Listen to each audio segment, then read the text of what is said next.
So this is weird. I'm back to doing like my normal videos. I just really wanted to just sit and have a chat about lockdown, really. I got myself a coffee, but I just brushed my teeth, so my coffee tastes minty fresh. Oh well, anyway, as I was saying, lockdown. I wanted to talk about what I learned from lockdown, really, just so that I've got it on video. And also I want to be able to talk to you guys about how you felt during it as well. Walking around town where I live today, it feels like things are pretty much back to normal. The shops are open, there are people in cafes, the pubs are open. It just feels pretty normal, apart from the 2-metre queues outside of shops and stuff like that. But there was a lot to be learnt from lockdown. I really feel that, and I don't say that lightly. When I look back at my videos, which I've not watched all of them, there were 48 actual full lockdown videos, and there were 24 of where we were sort of unlocking and things were reopening. So I done quite a lot of them, and I just sort of wanted to talk about my experience of it. One of the main things that I found during lockdown is that we are able to survive on such a small amount of stuff. We definitely don't need to be such massive materialistic consumer type people. You know, when lockdown happened, obviously everybody started to panic buy. I mean, there was no way you could get loo rolls. At some point we couldn't get things like flour and stuff like that, and we ended up going to the little shops and not only trying to help them out, but also that we found the smaller shops had that stuff, and they'd kind of stashed it. It had kind of gone back to like during, I don't want to sound like Uncle Albert, but during the war it was like that. You know, people were sort of stashing things and trying to make sure that the people that lived in the area had stuff, because there were people coming from different areas to try and get you know, stuff like loo rolls and stuff like that. So, you know, people had started to stash stuff, and I really thought, this is really mad. We actually successfully managed to go out and get everything that we needed. I started to make quite big meals. It took about I'd say 2 to 3 weeks before our local Tesco started to settle down and things were quite normal.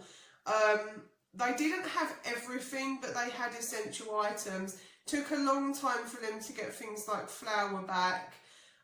Tea bags and sugar disappeared. At some point, alcohol became a massive thing, because obviously the pubs had shut, and you'd think us English people were just the right load of like alcoholics, but the truth is, most of us like a drink. So this is another thing, and it just puts me on to the next topic, is the alcohol thing. Since lockdown, a lot of us, including a lot of my friends that I've spoken to, have realised the amount of money that you spend at the weekend in the pub. We've been known to spend £50 to £80 over a weekend in the pub. If it's like a really good night and there's something going on, like for instance a birthday or something like that, we'll spend a good 50 quid in the pub. That's a lot of cash. You think about it, since lockdown happened, we've been, like, if we want to drink at the weekend, then I'll just get like a wine, or my other half will get some beers, and basically we'll sit indoors and we'll have a drink at home. And we've had quite a thoroughly nice time just chilling out together and having a nice chat, and, you know, listening to music and playing games and stuff like that. And we've managed to do it for an absolute steal. I think, to be honest, most of the time I get wine from Aldi. It costs about under £5, about £4 to £5 for a bottle of wine out of there, a nice one as well. You can get a nice, at the moment I'm loving that Italian blush. I think I did put it in one of my videos. And it's lovely, and it's like, I think it's £3.99 a bottle. It's really nice. So there's that, and he was getting his beers for £1.25 a bottle, where if you're in the pub it's about I think it's £3.30 a pint, I think. So that is an incredible savings in itself. And the other thing is, we found that you tend not to drink so much. For instance, last week I just drank on Friday, I didn't bother on Saturday, and I'll be doing probably the same thing this week. There'll be a day when I just don't bother.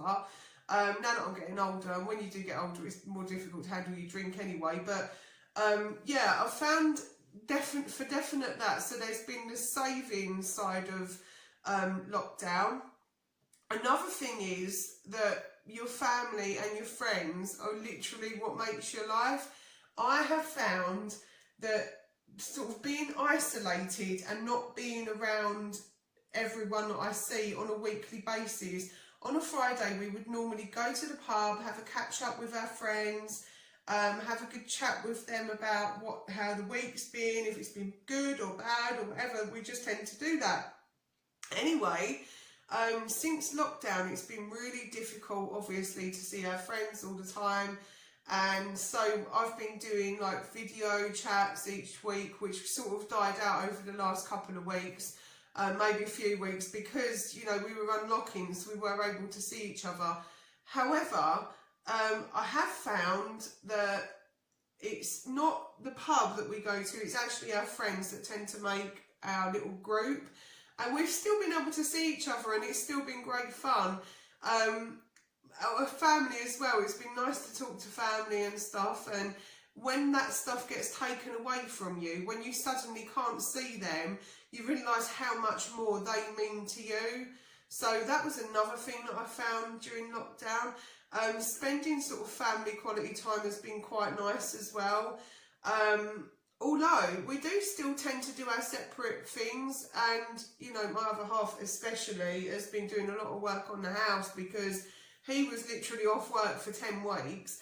Obviously, you know, I was going in, if you've been watching my videos, I was going into work, and I've watched the world come back alive. When I first went out, it was literally like the apocalypse. I think I filmed right at the beginning because I'd never seen an instance in the town where I live where there was no one. There was nobody in it. I mean, there were no... At one point I went to work and there were no cars on the road. I was able to ride my bike across main roads that you normally can't get across because there was literally no one about. The only queues that you saw in town were for the supermarkets.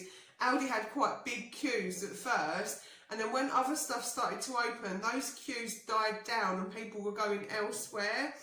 And then we were just waiting for like the pubs and the hospitality sector to reopen so that, you know, you could go in your local cafe. I found in the town where I live, a lot of people use the cafes as well as a meeting place.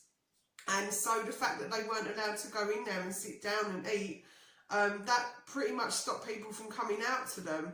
So I was walking about a couple of weeks ago and there were the people in the local cafes, even one that we use on a regular basis for work, to get a tea from. Like, they were just sort of standing around, and it kind of is like, you know, I felt sorry for them because those people, they obviously knew that people wanted to go and sit in their place in their cafes, and people weren't coming out because they weren't able to sit down and have a meal inside. So that was another thing for definite that I've watched happen and learned from. Things can literally just be taken away from you, and life as we know it was no longer. I've said to my daughters, you've got to remember this and just go and use it as a learning curve and do the things that you want to do. Because what I've found has happened is that a lot of people have had this like sort of eye-opening, if you like, where they thought, well, you know, I mean, people do this all the time, procrastinate. I'm guilty of it. I'm sure some of you are. But you'll kind of go, oh, right, well, I definitely want to go visit this place abroad. You know, I want to go to Australia or America or, you know, Korea, for instance, you know, stuff like that. Like, we want to go and do these things. I want to go travelling in a van. I want to go camping more, and I want to go on the boat more, and you know, there's all of that stuff, and it gets put off. Or, you know, even going to see family, like, oh, I'll come see you and I'll make sure that I'll come see you. But life gets in the way and it gets put off. And I've found now, I've said to my children, please use this as a learning curve, because literally now we know in this generation that our lives can just get ripped away from us just in an instant. And that was incredible for me. That was a big eye-opener. I literally thought, this is mad that a government can actually just have to do that. I understand that they had to do it. They had to do it for our safety and, you know, for the sake of the NHS and stuff like that. But it's still mad that that can happen. It can just be ripped away from you like that. Your life as you know it was completely different. I know at one point in one of my videos that I said I felt like I was in a weird episode of The Handmaid's Tale. And if you've seen The Handmaid's Tale, you've read it, you'll know what I mean. It is really, draconian. Like, it's so weird that you can't do certain things and you're being told what to do. I almost felt like I was at school or something, but we understood why we had to do it, but trying to explain that to sort of kids and stuff is a bit of a nightmare. I'm not going to lie. We won't talk about that. I mean, I don't think we've had really major arguments or anything like that, but it has, I mean, it is difficult, you know, to sort of say, well, no, you can't go for a sleepover with your friend because, you know, this virus is about and it's really dangerous and it's still very much with us and we're going to have to live like this for a while. But yeah, for definite, that's another thing I learned. And one of the main things that I learned, especially with going to work, is that the people in charge, the suits and the boots, the A-listers, if you will, don't run the country. You see, you always think that these people in these high up jobs are, you know, the ones that are really keeping the country going. But actually, during lockdown, it was mostly the NHS and carers, people who work in the health sector in general. It was like cleaners, like retail workers, people that work in supermarkets, you know, obviously the forces like the police and, you know, the fire brigade and all of that stuff. All of these people were literally keeping the country running. If it wasn't for that, then it probably would have been a lot worse, which I know sounds crazy because you kind of look back and go, oh, I've got a really crappy job. This is really, you know, this is not the best job in the world. But actually, it was your job that was keeping the country running while all this was going on. Go figure. I mean, you couldn't write it, could you? But yeah, there's some of the things that I've learned. I mean, for definite, another thing that, and I have been saying this before, but I have literally got like a bucket and at the moment it's just basically got rice in it or pasta. I think it's pasta that's in it. But I'm going to put a few little bits in it, like a bag of flour and a bag of rice. I'm not going to like take the pea. I'm going to literally, you know, rotate it and just use it up as it needs to be used up. But however, I know that if this happened again, I could literally survive on such a small amount because luckily for me, I know how to cook. I was taught how to cook. I can cook from scratch.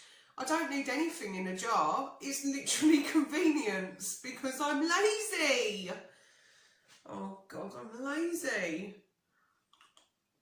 Something else I just noticed. This stuff. Gold dust. Gold dust during lockdown. Who would have thunk that a 45p bottle of hand sanitising gel would disappear off the face of the earth so you could never get it again? I actually ended up going to a shop that sells a bit of everything, you know, one of those ones that's got all sorts in it. I actually went there. This is an Aldi one and I've always got a bottle of Aldi hand gel with me, so I've always had it. But this is like 45p a bottle or something like that. I think it is. I think it's under 50p a bottle.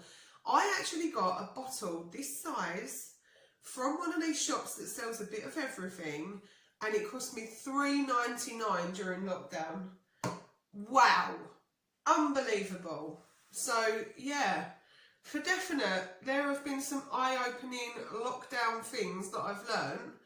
I cannot believe that I'm back to normal videos. Now I was sitting there last night and I was thinking, oh my God, I've got to think of some videos to do now because I'm not.